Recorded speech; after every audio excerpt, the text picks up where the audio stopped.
오늘은 신명기 33장 1절부터 우리 17절까지 말씀을 읽었습니다. 이 모세의 축복이라는 제목인데요.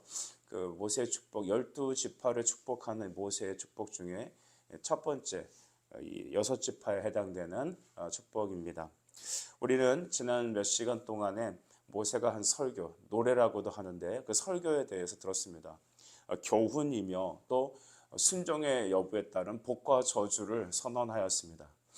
그런데 우리가 이렇게 어떤 준엄한 하나님의 명령을 받게 되면 우리는 이런 생각을 하게 되지 않을까요? 야, 우리가 어떻게 이 일을 감당하지? 그 말씀을 하시는 하나님조차도 이스라엘이 그것을 자기 힘으로 온전히 지켜낼 수 없음을 주님은 아십니다. 그래서 오늘은 모세의 축복은 그 모든 하나님의 명령을 내리신 후에 그들에게 복을 선언한 것입니다. 여러분, 하나님 여러분의 복 주시기를 원하십니다. 아론도 죽기 전에 아론의 축복을 민수기 6장에서 하잖아요. 그의 얼굴빛을 드사 우리에게 평강 주시기 원하시는 하나님. 우리가 예배 가운데 마지막 고린도후서 13장 말씀, 고린도후서 13장 말씀으로 성부 성자 성령의 이름으로 축복하지 않습니까? 하나님 우리에게 복 주시는 하나님이십니다. 복은 무엇인가? 그가 우리에게 강림하시는 것이죠. 이 아침에 말씀 앞에서 우리 여러 성도님들과 우리 모두가 하나님이 주시는 복과 은혜 앞에 서기를 간절히 바랍니다. 그래서 하나님은 이스라엘 힘으로 살아가는 것이 아닌 하나님의 말씀의 복으로 살아라 하고 오늘 모세의 입을 빌어서 축복하는 겁니다. 오늘 이것을 여러분 많은 학자들은 야곱의 축복과 비교해서 또 많이 또 얘기하시더라고요. 야곱의 축복의 특징은 어떤 서열적인 순서가 있습니다. 그런데 오늘 또 이 신명기에 나오는 모세의 축복은 빠진 지파도 있고 또 이렇게 순서가 뒤죽박죽 되어 있어요. 그것은 그들의 사명에 대해서 하나님은 또 언급하시는 부분이 있습니다. 우리가 여러분 2절 말씀을 보시면 그가 일러스되 말씀하셨어요. 시내 산에서 오시고 세일산에서 일어나고 바란에서 비추시고 1만 성도에 강림하셨고 그의 오른손에는 그들을 위해 번쩍이는 불이 있다 라고 하셨습니다. 번쩍이는 불, 이 서치라이트를 비추면서 이 말씀의 빛 아니겠습니까? 하나님의 임재의 빛 아니겠습니까? 각 산이 나오는데 여러분 그들이 바로 하나님 앞에서 하나님이 그들과 함께 하셨던 그 모든 장소에 산을 빌어서 이렇게 말씀하십니다. 시내 산에서는 그들에게 나타난 율법을 선언하셨고 이 세일과 바란이라는 곳 자체는 여러분 에돔의 지파를 말합니다. 그들이 그 에돔 지파의 산지에서 하나님 명령하셨던 것들. 그리고 1만 성도라는 것은 여러분 숫자가 1만이야. 영적인 숫자 아니겠습니까? 가득 충만을 말합니다. 이스라엘 모든 총회를 가고오는 모든 세대의 총회 앞에 하나님의 말씀의 빛으로 그들의 각 상황에서 명령하신 그것을 언급하는 겁니다. 여러분 산은 하나님의 임재의 장소죠. 하나님의 역사하시는 말씀을 선언하는 것이었습니다. 우리가 생각해 봤을 때 여러분에도 영적인 은혜의 산들이 있을 겁니다. 하나님 말씀을 받은 것, 주님이 여러분을 찾아오신 것들. 여러분 우리는 하나님 말씀을 받는 것이 필요합니다. 말씀을 받는 그 모든 상황 속에서 하나님 우리와 동행하십니다. 우리는 자녀들의 문제를 좀 이렇게 생각해 보면서 참 속상할 때가 많습니다. 그러다 보니 부모의 마음이 무너집니다. 쟤는 왜 저럴까? 다 엄마 아빠 닮은 겁니다. 여러분 그런 것을 다 놓고 보면 여러분 우리는 답이 없습니다. 하나님 앞에 엎드릴 수밖에 없죠. 하나님이 시내산에서 세일에서 바란에서 그 1만 성도가 함께 하시면서 그의 오른손의 빛으로 비추시는 하나님의 영적 은혜가 우리에게 비춰져야 되지 않겠습니까? 하나님 우리를 보실 때 항상 함께 하십니다. 어떻게 해요? 말씀의 빛으로 비추셔서 우리와 함께 하시는 것이죠. 지난 날을 세어봅시다. 그 모든 순간순간 하나님이 함께 하셨습니다. 그러니 지금도 그 말씀의 빛을 우리에게 비춰 주시옵소서. 그래서 요한은 예수 그리스도의 복음, 예수 그리스도를 빛이라고 말씀하지 않았습니까? 우리에게 영적 각성이 필요합니다. 하나님의 임재 빛이 필요합니다. 그러니 그것을 구하는 이 아침의 기도가 우리에게 먼저 있길 바랍니다. 하나님께서는 5절에 이스라엘을 무엇으로 부르십니까? 우리 5절 같이 읽어보겠습니다. 시작. 여수론의 왕이 있었으니 곧 백성의 수령이 모이고 이스라엘 모든 지파가 함께한 때로다. 아멘. 여수론은 어떤 뜻입니까? 야사르라고 하여서 완전하다는 뜻 아니겠습니까? 하나님 여러분을 완전하게 보십니다. 아멘이신가요? 우리가 방금 아멘 했지만 막상 우리 자신을 말씀에 비춰보면 우리가 완전합니까? 아니죠. 근데 왜 우리는 완전합니까? 하나님이 완전하다 하시니까 완전한 거지. 주님이 완전하신데 그 복의 근원이 내 안에 계시니까 하나님 나를 완전하게 보신 겁니다. 완전하지 않은 우리를 하나님 완전하다 명령하시며 우리를 또 완전하게 하시기 위해서 완전한 그분이 우리에게 강림하십니다. 그래서 예수 믿는 건 성령 임재입니다. 구원받은 것은 하나님 우리 안에 계심을 말합니다. 죄인인 우리 안에 그리스도의 보혈의 은혜가 부어지고 성령이 우리 안에 거하셔서 이제는 건물의 성전이 아니라 어느 장소적인 임재가 아니라 내 안에 임재하시는 그것. 고린도전서 3장 16절이잖아요. 주님 우리 안에 성전되어 계셔서 임재하시는 것. 그래서 이스라엘 가운데 함께 하시는 그 하나님, 영원히 함께 하시는 그 하나님. 그래서 하나님 우리 안에 계시기에 우리를 여수론이라 부르십니다. 우리가 예수를 믿고 거듭난 이후부터 우리는 천국 가는 그 영화의 단계에 이르는 그날까지 하나님 우리를 단 한순간도 버리지 아니하시고 우리 안에 새 일을 이루시고 거룩하게 하십니다. 완전하신 분은 하나님이시다. 그분이 우리를 여수론이라 부르시니 우리 믿고 뛰어서 그 앞에 나아갑시다. 그러면 그 은혜로 날마다 우리는 완전함의 회복이 있을 것입니다. 이후엔 여러분 모세의 축복이 본격적으로 르우벤으로부터 시작됩니다. 6절 르우벤은 죽지 아니하고 살기 원하며 그 사람 수가 적지 아니하기를 원하노라. 아멘. 르우벤은 기력의 시작, 바로 이스라엘의 장자죠. 물론 그 르우벤이 완전하지 않습니다. 탁월하고 하지만 그는 연약한 한 인간이었습니다. 근데 죽지 않고 살기를 원하며 라고 써놨습니다. 왜냐하면 르우벤은 요단 동편에 있는 땅을 얻던 그런 사람이죠. 그래서 요단 동편에 있는 세 지파 중에 가장 위에 있는 지파가 르우벤. 그 르우벤이 그곳에 있으면서 이후에 그들은 수많은 침범과 또 연약함 속에서 드러나게 됩니다. 하나님은 약해서 없어질 것 같은 그 르우벤 지파를 놓고 축복하시는 겁니다. 너는 살기 원하며 그 수가 적지 않기를 원한다. 여러분 가만히 보니까 우리는 세상을 살아가는 크리스천의 모습, 우리 교회 모습이 마치 르우벤과 같아요. 하나님이 우리 안에 계시고 우리에게 복을 주셨지만 우리는 르우벤처럼 쓰러지고 약하고 그렇게 되는 겁니다. 우리가 아무리 여러분 어렸을 때부터 예수 믿고 교회에서 살았지만 이 세상을 이길 요단 동편에서 그 모든 이방의 세력들을 감당할 그런 능력이 우리에게 없습니다. 모압이 그곳에 있었습니다. 암몬이 그곳에 있었습니다. 여러분 아스로와 바벨론이 쳐들어오는 제일 첫 번째 장소가 바로 르우벤이었습니다. 우리는 생각합니다. 이 세상에서 우리가 어떻게 살아날까요? 모든 안티크리스천들이 공중권세 잡은 사탄이 교회와 성도들을 공격하는데 우리는 어떻게 살아남을 수 있을까요? 여러분 하나님의 말씀이 우리를 지키시는 겁니다. 르우벤은 죽지 아니하며 살기 원하며 하나님 오늘 우리에게도 말씀의 빛을 비추시며 우리 자녀들과 우리 인생을 향하여 말씀하십니다. 너희는 살기를 원하며 너희는 땅에 충만하기를 원한다. 하나님이 교회를 지키십니다.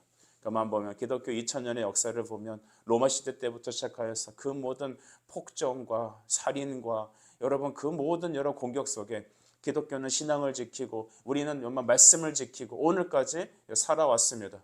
오히려 핍박이 가하면 가할수록 순교의 피가 흘리면 흘릴수록 교회는 더 여러분 부흥하고 하나님의 말씀을 왕성하셨습니다. 오늘날의 문제는 등 따뜻하고 배부른 게 문제입니다. 자식에게 편한 생활을 안겨주려고 노력하지 마세요. 그들에게 하나님의 말씀의 검을 쥐어주십시다.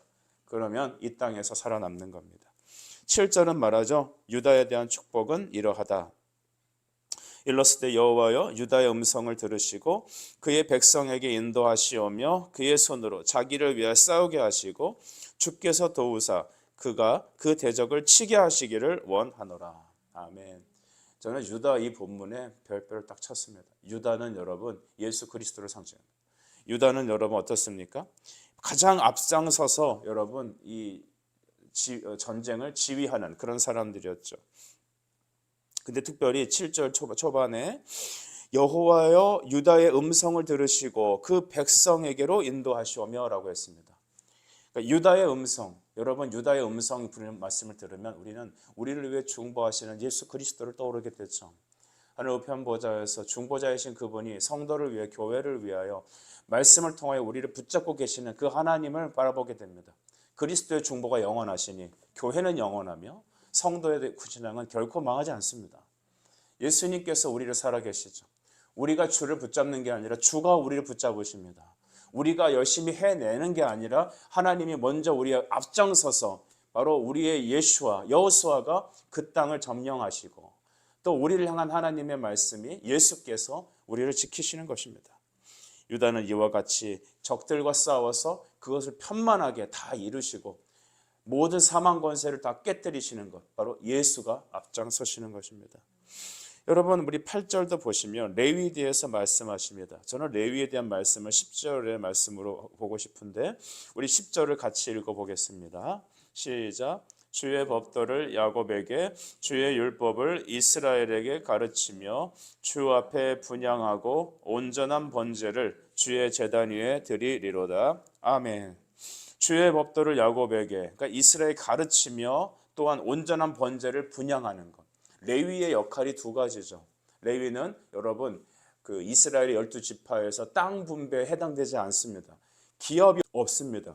도리어 여러분 그 지파에게 골고루 흩어져서 그들과 함께 거주하면서 그 지파가 주는 양식으로 살고 그 지파에서 땅을 떼어준 곳에서 집을 짓고 살게 했습니다. 그들의 역할은 바로 10절이었습니다. 율법을 이스라엘에게 가르치고 주 앞에 온전한 예배를 드리도록 돕는 역할을 했습니다. 이것이 레위의 사명이었어요. 오늘 우리 성도들은 영적 레위인들입니다. 영적 제사장들이죠. 물론 목회자가 이 일을 말씀을 가르치고 목양하는 데에 세움 받은 어떤 여러분 그 달란트가 있는 사람이라면 우리 성도들 역시 이 세상을 향하여 여러분 이 자리에 나와 기도하는 여러분과 또 우리 가정의 어떤 남자들 가장 영적인 가장들은 이와 같이 자녀와 가정을 위해서 기도하고 말씀을 가르치고 하나님 앞에 온전한 예배를 드리도록 하는 사명이 주어졌습니다. 여러분 우리는 이 땅에 우리 베드로전서에서 말하는 것처럼 왕같은 제사장이고 거룩한 나라 그의 소유된 백성임을 믿으시길 부탁드립니다. 이 역할은 또한 예수 그리스도의 고유한 사역이기도 했습니다. 예수님은 참된 제사장이셨습니다. 구약에 나오는 제사장들은 제물을 가지고 대신 대리인으로 제사를 지냈지만 예수님은 자기 몸으로 십자가의 화목제물로 자기를 내어드리셔서 완전한 제사를 드린 그런 예수님이 제사장 아니시겠습니까? 또 그들에게 율법을 가르치면서 말씀을 듣게 하셨죠. 예수님은 오늘날 우리에게 선지자이십니다. 그래서 우리는 기도해야 합니다. 목사의 입을 통해서 말씀을 선언하지만 주님이 친히 말씀해 주십시오. 그리고 우리가 또한 말씀을 듣는데 잘 알아들을 수 있도록 성령님께서 우리에게 역사하셔서 나에게 깨닫게 해주옵소서. 오늘날 삼위일체 하나님의 구속사역은 우리에게 말씀을 받고 순종할 수 있도록 복음의 말씀이 우리에게 잘 적용되도록 하는 여러분 일입니다. 레위의 일이 그 일을 하였다면 오늘 우리 성도 역시 성령을 의지하여서 하나님 말씀을 듣고 그에게 온전한 예배를 드리며 또한 우리가 이 땅의 영적 제사장이 되어서 레위인이 되어서 그들에게 말씀을 듣게 하고 예배하게 하고 가르쳐서 지키게 하는 일들 우리가 다 감당해야 되는 것입니다. 레위의 역할은 바로 그런 것이었습니다. 이제 베냐민을 한번 보죠. 12절 베냐민에 대해서 말합니다. 여호와의 사랑을 입은 자는 그 곁에 안전히 살리로다. 아멘. 베냐민은 하나님의 사랑받은 자입니다. 원래 베냐민이 엄마가 이제 아이를 낳으며 돌아가셨잖아요. 그때 베노니라고 하면 죽었죠. 슬픔의 아들. 얼마나 여러분 그 안타깝게 돌아가시면 아들을 슬픔의 아들로 짓겠습니까? 그런데 야곱은 그 베노니를 베냐민으로 바꿔버립니다. 여러분 우리 현실을 보면 베노니예요. 베노니. 아 슬프다. 청승맞게 비만 구슬구슬 오면은 인생이 왜 이러냐? 왜 팔자 타령을 합니까? 기독교인들은 팔자가 아니다. 우리는 섭리 속에 있다. 할렐루야. 그래서 우리는 베노니에서 베냐민으로 된 겁니다. 사랑받은 자녀라는 사랑받은. 항상 기억하십시오. 팔자 타령하면 안 됩니다. 베노니가 아니라 베냐민입니다. 오른손의 아들, 사랑받은 자. 하나님 곁에 안연히 살리라. 여러분 우리 찬송 중에 그런 찬송이 있잖아요. 주의 곁에 있을 때 마음이 어떻다고요? 든든합니다. 밥 먹어서 배가 든든한 게 아니고 여러분 우리가 밥을 먹어서 배가 든든한 게 아니라 주님 사랑으로 든든한 거예요. 왜냐? 주님 사랑 곁에 있기 때문에. 어떤 성도님이 몸이 아픈 분이 계셨어요. 저희 어렸을 때 저희 어머니가 이제 구역장 하실 때인데 이 구역장 하면 이제 그 성도들을 위해서 여러분 기도하잖아요. 우리 순장들. 근데 이제 기도를 하는데 정말 남편 복도 없고 가난하고 하여튼 이 안 좋은 건 다 몸도 아프고 근데 이분이 예수 믿고 은혜를 받은 거예요. 그러니까 아침에 와서 그러더래요. 저희 어머니께 어머 순장님 제가 기도하는데요. 아침에 나가려고 화장을 이렇게 하는데요. 자꾸 누가 제 속에서 이렇게 말하더래요. 그러니까 이게 들린 게 아니라 이렇게 말이 쑥 올라올 때가 있지 않습니까, 여러분? 야, 꼭꼭 잘 발라. 이렇게 대충 바르지 말고 볼터치를 해 그러더래요. 그래서 네 하고 볼터치를. 밥을 먹는데 또 그런 마음을 주시더래요. 성경이 없는 거예요, 여러분. 어디 나옵니까? 묻지 마세요. 밥을 먹으려고 이렇게 뜨는데 야, 꼭꼭 씹어라. 내가 너 얼마나 사랑하는지 알아. 너 꼭꼭 씹어 먹어라. 네, 주님. 그리고 먹었대요. 어머, 성경이 어디 나와요? 꼭꼭 씹어 먹어라. 아, 그런 말은 안 나와요. 여러분, 남편도 사랑하지 않고 자식들도 힘들고 가난하고 몸도 아프고 그 연약하고 불쌍한 여인에게 하나님의 사랑이 한량없이 부어졌어요. 길을 가는데요. 야, 앞에 좌우 잘 보고 걸어라. 자꾸 누가 그렇게 마음에서 말을 하는 것 같더래요. 여러분, 그분은 말씀도 잘 몰라요. 교회 나온 지 얼마 되지도 않아요. 환경이 어려워요. 몸도 아파갖고 병원도 겨우 가요. 그런데 하나님이 너무 사랑하시는 거예요. 기도만 하면 하나님 만나주시고 밥 먹을 때 되면 꼭꼭 씹어 먹으라고 등 따뜻하게 두들겨 주시고. 사랑하는 성도 여러분, 우리가 여러분 어떤 처지에 있더라도 하나님 우리를 사랑하십니다. 사랑하시는 아들이에요. 사랑하시는 딸이에요. 우리 자녀를 얼만큼 사랑하십니까?